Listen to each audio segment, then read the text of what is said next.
Hi, I'm Andy from OCD Bike Repairs, and today we're going to learn how to change a tube on your bike. Road bike, TT bike, mountain bike, the principles are all the same. So first things first, I've got a work stand because it's a luxury, but if you're mid-race or on a training ride, you're not likely to have a work stand just hanging out. So if there's a tree with a perfectly sized and placed branch, that works, and you can hang it from the seat. Otherwise, flip the bike over and work on it upside down. But just remember, when the bike's upside down, things are a little bit opposite to what I'm doing today.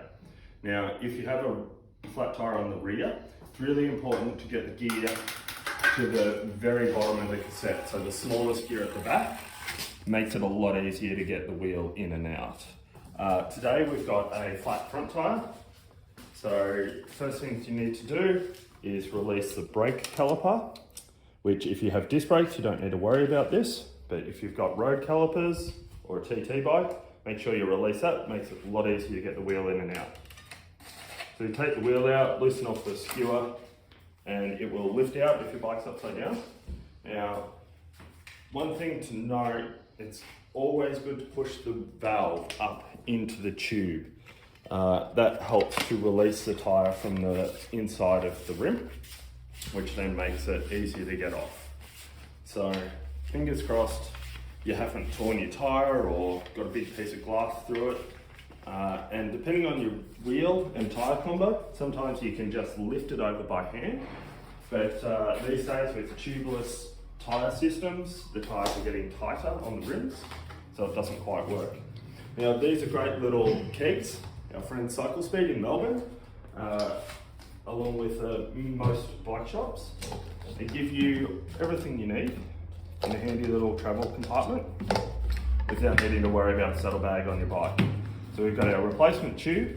We've got Zip 440s, so they're a deep rim. So we've got a replacement tube with a long valve. Tyre levers, very important, plastic tyre levers. These ones are Michelin, they're probably the best out there. They're thin, they fit under road tyres really easily, and they don't break. Little multi-tool and a CO2 cartridge, or a hand pump if you want to do things the hard way.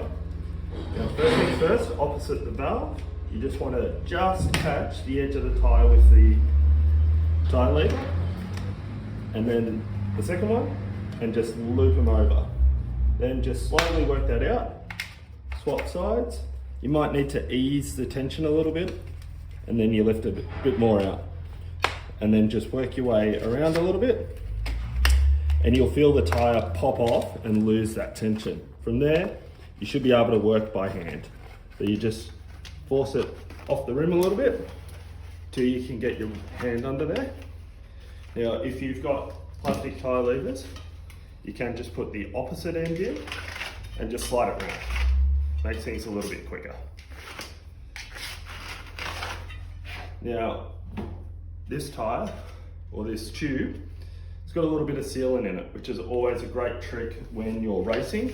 You don't want a tiny little puncture to ruin your race. So putting a bit of tyre sealant inside your tube just helps to stop small holes up to fairly decent holes. And it means that your tyre might lose a tiny bit of air, but you won't have to stop and replace a tube.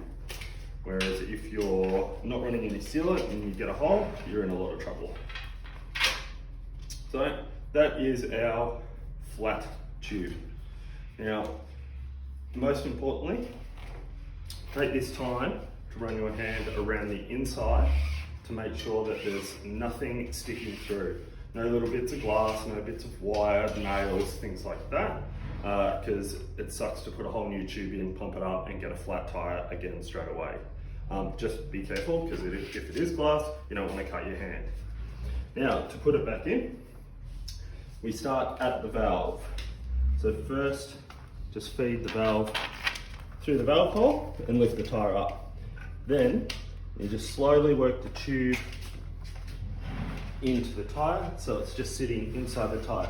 Now if you started with a completely flat tube like that, it helps to just put a little bit of air in it first, so it just has a little bit of shape. Makes it a lot easier to work with. Now just again, pushing the valve up to make sure that the bead of the tyre gets under the valve. You then just start to push the tyre back on, making sure you don't catch the tube like I just did. And then just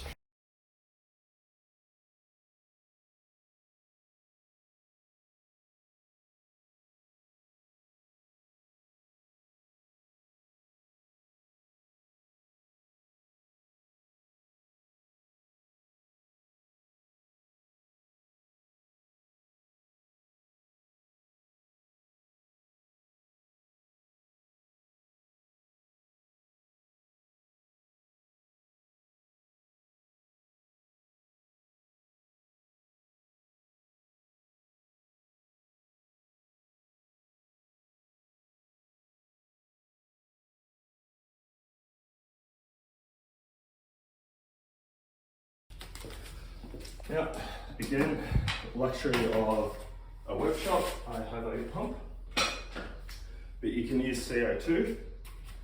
So you would wind the bulb all the way in, put it on the valve stem, and then with this particular brand, Design, you actually unwind the bulb a quarter of a turn before the air releases. Some you don't wind it on until it's on the valve, but make sure you know how to use your CO2 cartridge before you have to use it in a race. Otherwise, it's a very poor timing to find out you don't know how to use it.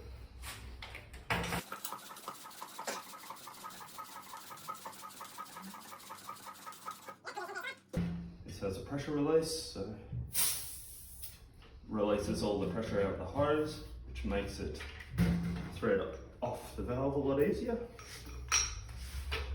Make sure you nip the tip of the valve back up, and we're done. Back on. Back in the bike. Remember, quick release goes on the non-dry side. Wind it up and make sure it's tight. Good. Do the caliper back up, and you're done. Back racing.